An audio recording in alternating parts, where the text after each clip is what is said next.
Last summer and fall, violent crime skyrocketed in Brooklyn Park. So much so, elected city leaders urged quick action.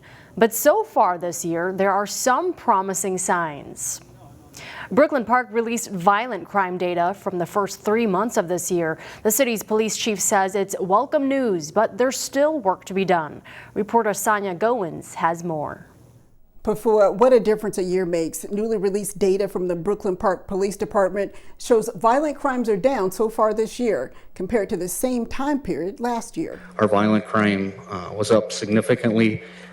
In 2021, we're sitting in a better place. Police Chief Craig Invelson says that they were worried last year when the city saw an increase in violent crimes like murder, rape, robbery, and aggravated assaults. Violent crime in comparison to 2020 is down about 8.3%. The early numbers show thefts and aggravated assaults are both down through the first 3 months of this year. However, burglaries are slightly up. First 2 months, we were not in a good place in comparison to 2020. Thus far in March, we are much lower than we were in 2020.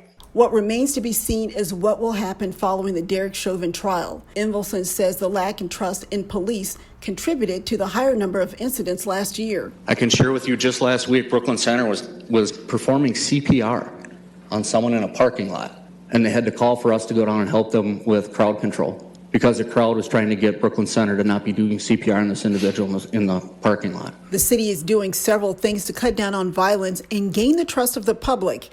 It's doing street outreach and is using Marie Ridgway and associates to deal with trauma and mental health issues. Meanwhile, the chief says he's worried about staffing shortages and how it will impact keeping the peace. The chief says that they are projected to be down 13 officers in May. Sonia Goins, CCX News.